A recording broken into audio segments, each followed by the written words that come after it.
तर मुंबईमधून एक मोठी बातमी समोर येते। मुंबईच्या मिठी नदी गाळ गैरव्यवहार प्रकरणी वरळी, बांद्रा आणि कांदिवली या भागांमध्ये ईडी पथकाची छापेमारी।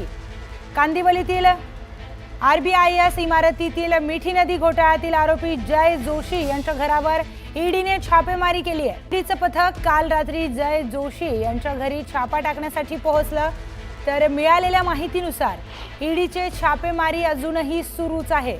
जय जोशी सोबतच अभिनेता दिनू मोरिया याच्या घरीही ईडीने छापेमारी केली आहे।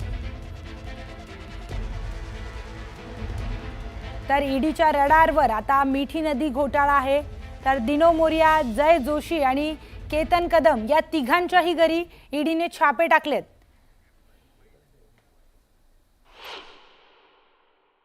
ज्या एजन्सी निर्माण केलेल्या आहेत, ज्यांना स्वायत्तता दिलेली आहे, ज्यांना चौकशी करण्याचे अधिकार दिलेले, उद्याच्याला इन्कम टॅक्सवाले असतील, ईओडब्ल्यू वाले असतील, एसीबी वाले असतील, ईडी वाले असतील, सीआयडी वाले असतील, सीबीआय वाले असतील, यांना जो अधिकार दिलेला आहे त्या पद्धतीने होणार ना। जर त्याच्यामध्ये काही चुकीचं घडलेलं असेल तर पुढची ऍक्शन होतील, चुकीचं घडलेलं नसेल तर ते सगळी त्याची तपासणी करतील आणि सोडून देतील।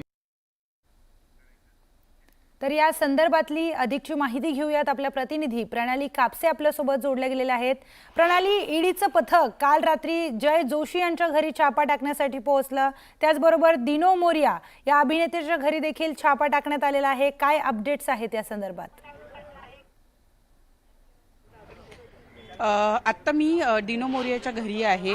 त्याच्या घरी सुद्धा आज सकाळी ईडीचं पथक पोहोचलेलं आहे। मुंबईमध्ये 12 ते 14 ठिकाणी ईडीनं आज छापेमारी केलेली आहे आणि त्यापैकी 3 महत्त्वाच्या जागा, एक म्हणजे केतन कदम याचं घर, जय जोशी याचं घर आणि त्यानंतर दिनू मोरिया याचं घर, या 3 ठिकाणी ईडीचं पथक पोहोचलेलं आहे। आपण पाहतोय की या ठिकाणी हे दिनू मोरियाचं घर आहे।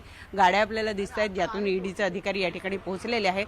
खरं तर घर बंद ठेवण्यात आलेलं आहे, म्हणजे इथून कुठलीही माणसांची फारशी हालचाल आपल्याला होताना दिसत नाहीये। आतमध्ये पथक पोहोचलेलं आहे आणि ते तपास करतात। त्याचबरोबर वरळी आणि कांदिवली या परिसरामध्ये सुद्धा ईडीने छापे टाकलेले आहे। एकूण जर आपण बघितलं तर 65 कोटी रुपयांचं मनी लॉन्ड्रिंग मिठी नदीच्या गाळ घोटाळ्यामध्ये झाल्याची माहिती मिळते। जे पुरावे आहेत ते 2 वर्षाचे आहेत। 2022-2023 या कालावधीमध्ये घोटाळा झाला असल्याचा आरोप खरं तर सगळ्यात आधी प्रसाद लाड यांनी केलेला होता आणि त्यांच्या आरोपावर जेव्हा आर्थिक गुन्हे शाखेनं तपासणी केली, चौकशी केली, तेव्हा त्यांना काही पुरावे हाती लागले आणि त्या पुराव्याच्या आधाराने 65 कोटी रुपयांचा हा संपूर्ण घोटाळा असून त्यामध्ये मनी लॉन्ड्रिंग झालं असल्याची सुद्धा शक्यता होती आणि म्हणूनच मग त्यामध्ये ईडी चा अंतर्भाव करण्यात आला। 3 दिवसांपूर्वी ईडीचं एक पथक दिल्लीवरून दाखल झाले आणि त्यांनी ही चौकशी आपल्या हाती घेऊन तपास करायला सुरुवात केलेली आणि त्याचाच एक भाग म्हणून मुंबईमध्ये आज 12 ते 14 ठिकाणी अशा पद्धतीने ईडीच्या पथकाने रेड केलेली आहे। प्रसाद लाड यांच्या आरोपानुसार साधारणतः जर गेल्या 15 वर्षाचा एकूण जर मिठी नदीचा गाळ आणि त्याचा घोटाळा जर काढला तर तो साधारणतः 1300 कोटी रुपयांपर्यंत जाऊ शकतो। मुख्य म्हणजे या प्रकरणामध्ये म्हणजे 65 कोटी रुपयांचं जे प्रकरण आहे या प्रकरणामध्ये बीएमसीच्या 3 जे कर्मचारी आहेत त्यांना सुद्धा ताब्यात घेण्यात आले। त्या व्यतिरिक्त 2 मीडिएटर म्हणजे केतन कदम आणि जय जोशी हे 2 मीडिएटर असल्याचं बोललं जातं आणि यांचा थेट संवाद जो आहे तो दिनू मोरिया आणि त्यांचा भाऊ सॅन्टिनो मोरियो या दोघांशी झाला असल्याचे पुरावे उपलब्ध झालेले आणि त्याच आधारावर दिनू मोरिया याला आर्थिक गुन्हे शाखेनं यापूर्वी 2 वेळेला चौकशीसाठी बोलवले होतं आणि आज सुद्धा त्याच्या घरी छापामारी झालेली आपण पाहतो आहोत। अजून काही अधिकारी बाहेर पडलेले नाहीत, त्यामुळे नेमकं काय मिळतंय काय मिळत नाही याबद्दलची अधिकृत माहिती आपल्याला छापेमारी संपल्यानंतर कळू शकेल, परंतु तुर्तास तरी ही छापेमारी सुरू आहे। मुंबईमध्ये 12 ते 14 ठिकाणी हे छापे टाकले असल्याची माहिती मिळते। प्रणाली, धन्यवाद आपण दिलेल्या सविस्तर माहितीसाठी। दरम्यान वरळीतील केतन कदमच्या घराबाहेरून आढावा घेतलाय आमच्या प्रतिनिधी स्नेहा जाधव यांनी, पाहूयात।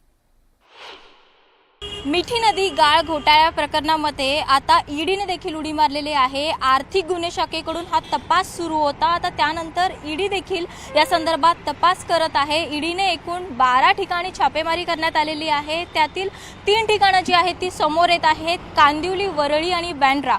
वरळीतील आपण आता पाहतोय लोटस कोर्ट हे जे बिल्डिंग आहे, या बिल्डिंगमध्ये केतन कदम राहतात आणि याच केतन कदम यांच्या घरामध्ये ईडीकडून छापेमारी करायला सुरुवात झालेली आहे।